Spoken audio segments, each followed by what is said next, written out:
All right, welcome back. It's time for us to get into an interesting conversation. Now, of course, the hashtag is Breakfast Daily if you're watching on any social media platform.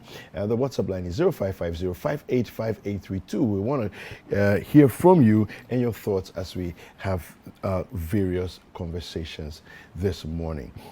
Now, this morning, the story is one of inspiration, one of hope, one of tenacity and survival, really. I've been joined in the studio in this special feature by Adelaide Frimpomaa, Baah-Frimpong. Good morning. Hi. How are you? I'm fine. Now, you wear, I'd like to say you wear a million hats, but that's a bit of an exaggeration. But you wear a lot of hats. Yeah. A lot of different hats. Let's start off from the beginning of life. Okay. Right? Where were you born? Okay. All right. So I am half Ashanti. Okay. I am quarter Fanti. Okay. And I'm quarter German. Okay. Yes. That's interesting. I was born in Kumasi. Okay. Raised in Kwadaso. Oh, okay. Yes. So I call myself a Kumerican. Well, I mean, Yes. it's appropriate. Yes. I completed my basic education in New Life International School in Kumasi, Akonom. Okay. And I went to St. Louis Senior High School, so high to all slope sense. And from there, I went to Kwame Nkrumah University of Science and Technology, to pursue law. I see. Yes. Okay. That's my alma mater as well. Okay. So, yeah. Nice to know. All right. Now, so tell us, you know, a few days ago, I saw on social media, you know, a story that you had written. And, you know, actually it was on LinkedIn that I saw this story. Okay. And basically you were explaining how after so many different attempts at passing the bar, you know, you had gone in first time, second time, third time, fourth, fifth, sixth. It's like it's not enough. You failed again, seventh, eighth, ninth, 10th, and you're still going on. And I just kept asking myself, you know, at a certain point, okay, wait, hold on. After the fifth time, I'll probably say, you know what, this is a sign. It's not for me. I mean, that would be my approach. This is a sign that it's not for me. But you kept going. And you kept going till after the 11th time. Okay. And you said, look, I got to do it again. What is it that kept driving you to say, I'm going to try again. I'm going to go at it again? Because many people, myself included, would have stopped a long time ago. Yeah. Okay, so I'm going to take it way back from my childhood. Okay. I think growing up, I was the kind of child who some way, somehow got to become very thoughtful. Okay. I have been a deep thinker from a very young age. Okay. And most of the times when I was facing any difficulty, because I faced a lot of difficulties, right from basic education all the way even to SHS and then the university. And I remember telling myself that great troubles or great issues come to people who have great futures. Okay. That's what I used to tell myself. And I think that the things that I went through as a child paved the way or made me super strong. Okay.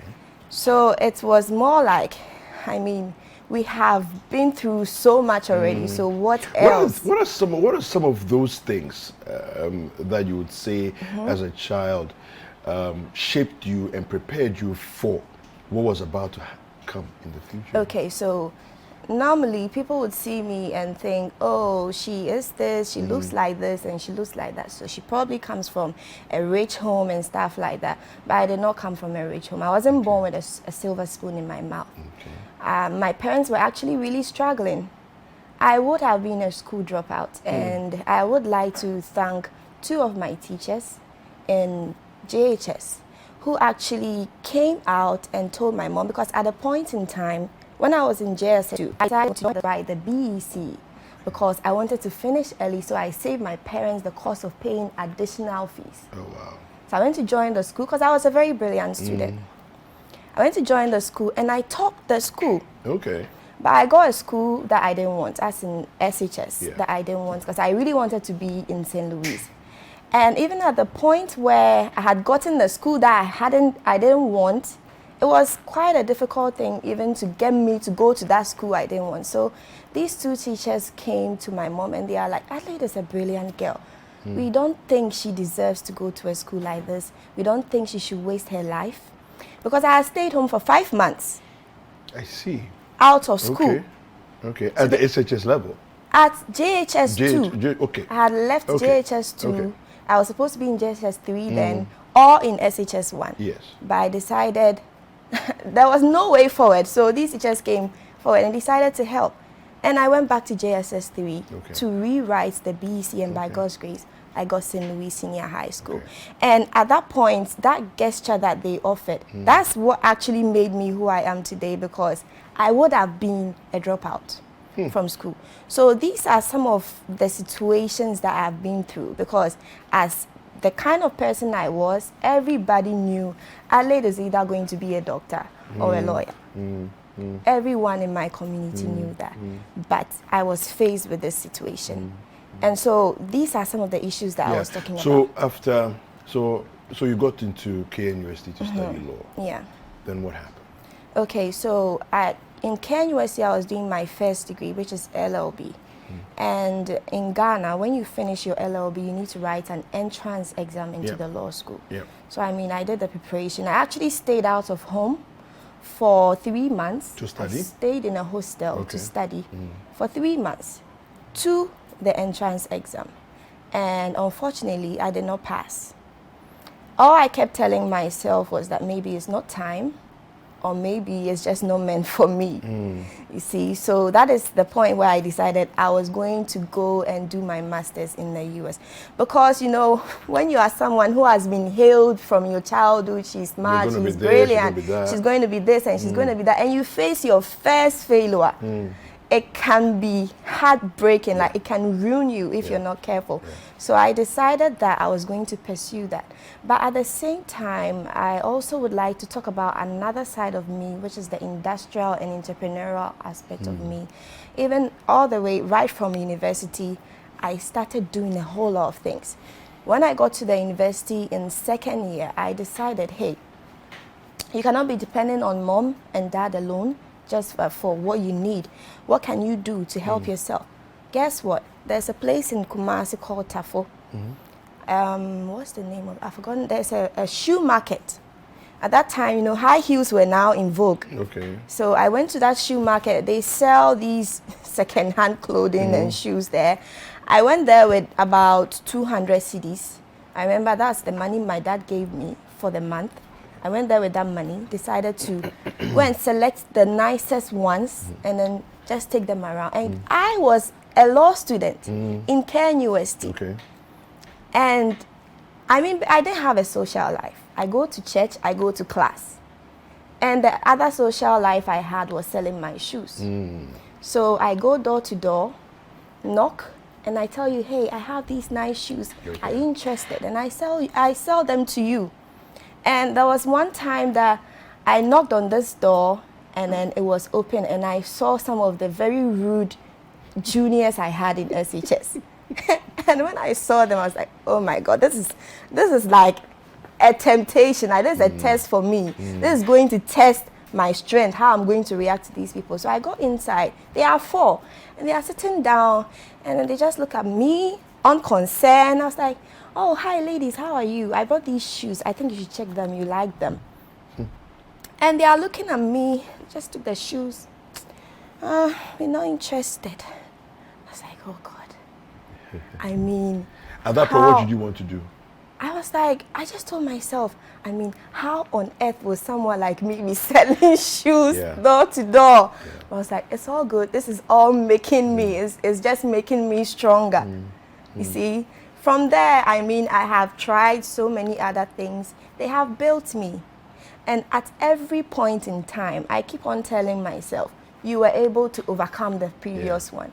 you can do the next one. And so whatever comes my way feels like, oh, I've already done it before, I can do it again. Yeah. And when it comes to the law school, why I kept on pursuing, I was telling someone not long ago that even the Bible says that when you have the faith like the sesame seed, Yeah. and we all know that the sesame seed is so small. Tiny.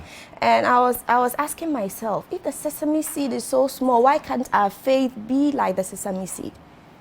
Then I realized that it is not about a general standard of faith, like your faith being like a sesame seed, but the fact that every situation that you are going in, you could be at the brink of it, at the breaking point where you totally give up.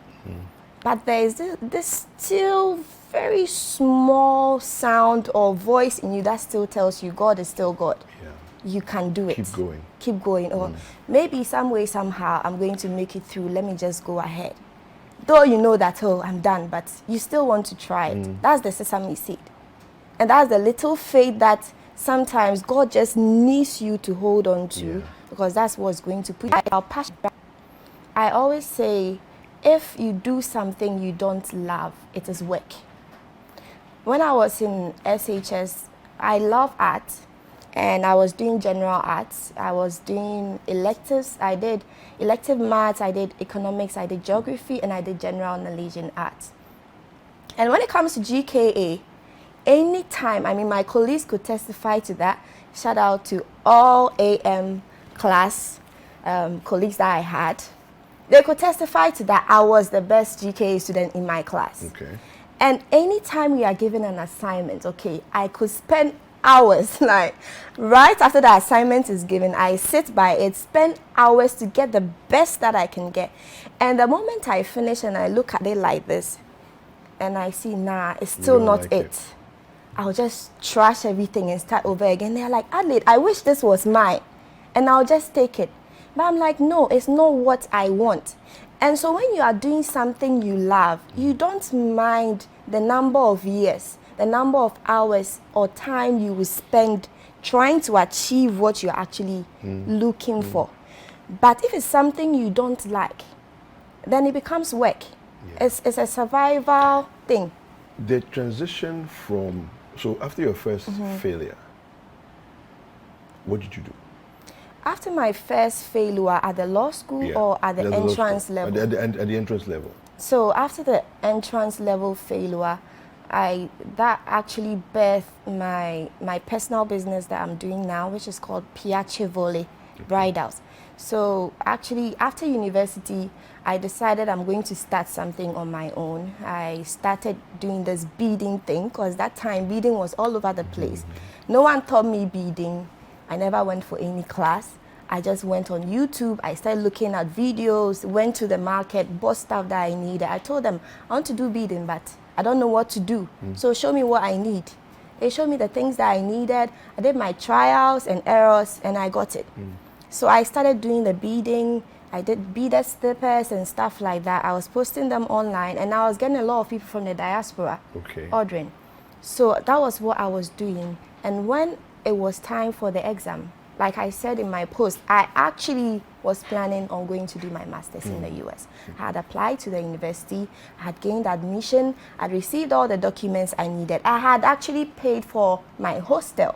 Oh, I see. Okay. And I was going in with so much vim and vigor, knowing that, I mean, they would just look at me and give me the visa. But I got there, the guy was so nice. After asking me just about 3 questions, he go like, ma'am, I'm sorry you're not qualified. And that is just a day to the opening or the next or you exam. Traveling to, oh, okay, okay. Just a day to the next entrance exam. I see. So that night, I did not sleep. I went home and learnt, studied all night. And in my mind, I was like, I'm definitely going to answer any question that's going to come under company law, because I loved company law. I'm going to answer any question that's going to come under that. So I learned company law. And thankfully, when I got there, it was a question under company law. So I just attempted that. And by God's grace, I got admission into the law school. So that's how you got in? Yes. Okay. And then what happened? Okay, so when I got into... So US was out of the picture now. It was out of the picture. Okay. I mean, after the second time they denied me, I was like, I'm not going back. No, I told myself, I'm going to make it to the point where US is going to invite me to come to their country. Okay, all right. That is what I told them. Okay. I told myself. So after I got admission into law school, at a point I was actually elected the vice president of the SRC, of the Ghana School of Law. And I did my first bar. My year, it was a 1-year period. Okay. So after the first semester, that is when I realized that I was pregnant. And the first semester ended, and the second semester begins a week after the first semester. And this was my first trimester of pregnancy. And it wasn't easy. I was going through a lot of emotional stuff. That aside, you know, the regular first trimester issues that come with pregnancy. And depending on the pregnancy, you know, women go through a lot. It can be challenging, yeah. Yeah, it was quite challenging. So going to class, and it was difficult. I go to class and I'm sleeping, and I have to go out and go and throw up, and you know, that the spitting thing. I have to carry bottles with me and all that. So at the end of that semester, I knew that, nah, this semester is not going to work. Because the first semester, I passed, there were 6 papers, I passed 5 papers. Okay. And failed 1 paper. But in law school, you fail 3 or more papers. For my batch, it was a 1-year batch. You fail 3 or more papers, and you have failed the entire course. Okay. You need to repeat again. So I knew at the end of that second semester that I'm definitely failing. It's not going to work. So when the results came in, yes, lo and behold, I had failed. And actually, I was planning on going to Nigeria. To do what? Or Gambia, to go and pursue the law. Oh, okay. Yes, and come back to Ghana and do post-call. Because you could do that. Yeah. You could still go and do law in a common law country and come back, and then you come and do post-call in Ghana. But then the finances to do that was not available. And so I deferred and deferred again. And then I went back in 2020 to write. So by God's grace, I wrote in 2020. It was 6 papers for the first year, and I passed 4, meaning that there was still hope. If you fail 2, that means that you can rewrite. So I rewrote those 2 papers. And it's not, I mean, it's not about the fact that, oh, you are dumb. No.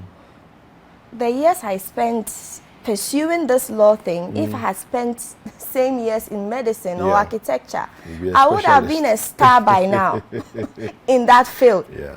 But you see, the regulations that are around the study of law is different in our country. So I had to keep on fighting. And what is it that kept you going? Because for me, the issue is that, okay, after the 5th time, 6th time, 7th time, I'm like, okay, you know what, really, why can't I hear the voice of God? It's clear. God is telling me, don't do it. It's okay. Walk away. Okay. So one funny thing happened about 4 days ago. My childhood friend from JHS, she came to pick me. I wasn't well, so she came to pick me. We were going to get some medication. And then she's like, Adelaide, you a witch? And I was like, oh, why are you saying that? You have done everything, and now you are a motivational speaker. I was like, why are you saying that? She's like, you remember when we were kids? One day we were in class 6. We were coming back we were 3 best friends in JHS. We were coming back from school, and we were all talking about what we want to do in the future. Yeah. And while we were saying we want to be doctor, we want to be nurse, blah, blah, you said you want to be an advisor. You want to motivate people. You want to counsel people. Yeah. And some way, somehow, this has happened. And I had goosebumps all over my skin, because I was like, wow, did I say that? I don't even remember I said that. This is something, so sometimes, you know, there's a drive. There's always something that drives you. Yeah. I mean, what is the best way to advocate for people than being a lawyer? What is the best way to counsel people than being a lawyer? Or what's the best way to speak on the behalf of the needy than being a lawyer. Yeah, so I think some way, somehow, God has orchestrated my path in a way to kind of align with my dreams. Okay. But right now you're not just a lawyer, successfully passing the Ghana bar, but you're also marketing head at Innovax Global. Yeah. Okay. How did that happen? When did that happen? Okay. So I keep on saying, I always say that because, like I said earlier, I'm a deep thinker, so I'm always creating my own philosophies for myself that I live by. So I always say that while you are working towards your dream, you need to survive. True. I mean, you cannot rely on people all the time. Yeah. It's not easy anywhere.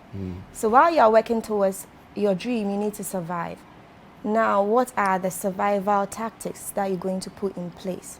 Look at other things that would align with your dream at the end of the day. Yeah. So I have worked in tech, I have worked in a fintech, I have worked in real estate, and now I'm working in a health care industry. Okay.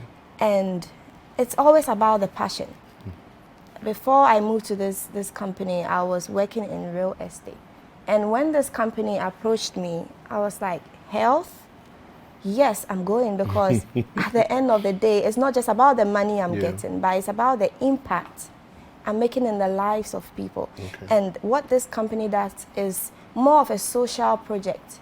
So I was happy about that, and I was happy to join. So now that I'm a lawyer, I'll just have to, thread cautiously, side by side with the LI 2423, which is the code of conduct, even by the Ghana Bar Association code of conduct. I just have to make sure that I am not going against it. To balance everything in your life. Yeah. But you also take care of street children as well. Yes. So when I was just about 13 years, the first time I came to Accra with my mom, we got back to Kumasi. There is a bus station at Pampaso in Kumasi. That's where the bus dropped us. And when we got down, I saw these people sleeping on the pavement. And they had black nylon bags covering them. And I asked my mom, Ma, who are these people sleeping here? Why have they covered themselves with this black nylon? Because it was raining. My mom said that, they are homeless people. They don't have a place to sleep. And I was like, so sleeping here and covering themselves, aren't mosquitoes and stuff going to bite them? It's raining. The rainwater is still going to, pass under them. Yeah. So from that point, I had that passion for street and homeless people. So I think somewhere around 2019, it was just something I wanted to do. It was getting to the end of the year, and I'm so crazy about Christmas. So I was like, it's getting to the end of the year, I want to do something for homeless people. And I started gathering people to just do a donation. So after doing the donation, I was like, I'm definitely working towards this because it's something I've always wanted to do. So I started the foundation with the help of another person. So the idea is to actually advocate for street and homeless people, especially women and children. There are actually some projects that I have had in the pipeline, but I have not had the support that I need yet. But I'm still working on them because I believe that you never know. Even gold is taken from The earth. Yeah, so the no dirt matter of the earth. Dirty someone may be on the street, there could still be some amount Gold of in precious them. stone in them. Yeah. You also have another organization that you founded called She Rules International. Yeah. Tell us about that. Okay, so She Rules International started this year, somewhere in February. So if you read my LinkedIn post, there was a link connected to that post, and I made a reference to that link. The reference to that link was because I said something earlier. I was anticipating this breakthrough to come. And that previous post that I made, I think on LinkedIn, I got almost 28,000 likes, reactions. And when it comes to impressions, I got like over 500,000 impressions. And I had comments from all over the world. And people, a lot of women, were texting me, inboxing me, telling me the struggles and issues that they have actually been through. I was like, this is actually an opportunity for me. And you know, the reason why I posted on Sunday, that the post was not even so much about me passing the law school, no. The post was about celebrating the failures that I have been through. That is why I made sure I aligned each of them to let people know at every stage what failure I experienced. So I realized that people are going through so many issues. We are always celebrating the victories. But do people see when we are in the mud? You know, they always say, when you don't have, people don't see. Yeah. But let's let people see when you don't have, because it might encourage someone else, who is going through the same situation. So that is how I started She Rules International. I started a group on LinkedIn. As it stands now, there are about 115 women from all different kinds of the world who are on there. My plan is to engage them, get women. I don't mind. I can go to Makola. I can go to any market anywhere. I don't intend to celebrate the already made up women or the women in the limelight only. But even the woman in Makola is a hero to her family or even her hometown, because she gets up every morning, gets her children ready for school, and still has to come and sit under the sun and sell. So that is how She Rules also came about, just to celebrate failures, celebrate successes at the same time, so that people can relate, because people are really going through issues. And sometimes it's good to know that someone has actually been through what I am going through. It just motivates Was you. there ever a time where you're going through your issues and you said to yourself, you know what, maybe I should just stop right here, maybe I should just, you know, give it up? I think I haven't really given up on anything I have started. But to think about it, to say, maybe I should give it up, and then you sort of pick yourself up and say, let's try again. Yes, this law thing I did. I have given up countless times. I did give up countless times. Sometimes my mom will call me, Abina, what are you doing? my dad, I'm like, Dad, don't worry, I don't have to be a lawyer to be whatever I want to be. Yeah. Talk to us about the importance of a support system. Because I think that for me, that's what I'm hearing, that you had people around you who, not necessarily in an attempt to inspire you, but somehow they inspired you. They were there for you. Yeah, I think my biggest support system, first and foremost, was my daughter. I mean, she has been with me, like, you know, she is attached to me. There are times that I wouldn't want my mom to see me cry, but my daughter, she is there. You know, even, you know, for kids, you can be crying, they don't care if you are crying. They'll come and she is so loving. She'll come, Mommy, I'll give you water, I'll buy you chocolate, Mommy, why are you crying? And stuff like that. So she's my star. Her name is actually, her name means sunshine. So she's my star. Then my mom.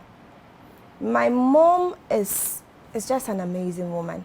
She has had to, you know, take care of us through her fingernails.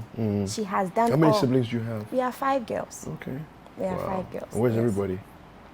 Everyone is in Accra currently. Yes, so, yeah. Fantastic. Adelaide. Yeah, I mean, let me finish about the support system. Wrap it up for me. Yeah, support system, my mom, and I mentioned I have some friends too, some lady friends, and I cannot go on without talking about my pastor. My pastor has been very, very helpful. There are times that, I'm like, Papa, is this thing going to work? Let me just forget about it. It's like, no, keep on working on it. And for my dad, he calls me, he's like, Abna, as for me, if you don't become the lawyer, I've not seen you. I've not seen, you know, in a way, it's like, oh, why is this man, you know, why does he keep pushing you on this pushing me on direction? this lawyer thing? But at the end of the day, it still helped because I was like, I have to do this thing. Yes. Fantastic. And at the end of the day, all I want to say is that it doesn't matter whatever you're going through. I think at a point in time this year, I heard about an issue of an American Miss America committing suicide. And I was like, what would make this lady do this, give up, kill herself in such a demeaning, painful way, jump from how many floors? You look at her, she's beautiful, she's a lawyer, she's always on the screens and all that. What is it? I realized that people are going through issues, but we don't celebrate those issues. So people are always hiding in the corner. Yeah, it's always like you have to show only the victories. Only the victories. And so it's like, one of my teachers used to say, keep quiet and suffer. When we are writing exams and we are suffering. It's like, keep quiet and suffer. That's how it is. You have to keep quiet and suffer and only, you know, smile in the public. But that is what I'm trying to talk to people about. You don't need to keep quiet and suffer. You can actually talk to people. You can actually speak out with the same thing. And at the end of the day, we help each other. Thank you for sharing. You're most welcome. Right. And I'm glad for this opportunity. So we'll be speaking with Adelaide Frimpomaa Baah-Frimpong, who's just shared with us such an amazing story of survival, an amazing story of tenacity, and of not giving up. We'll take a quick break. We'll be right back. Don't go anywhere.